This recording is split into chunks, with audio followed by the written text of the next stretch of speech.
Crash हो गया? हाँ हाँ क्रैश हो गया वो। तेरी खैर बहुत स्पीड में गया ये। हाँ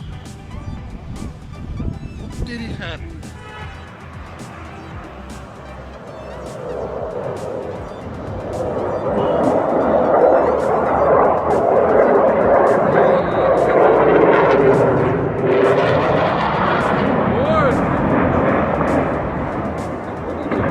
ओह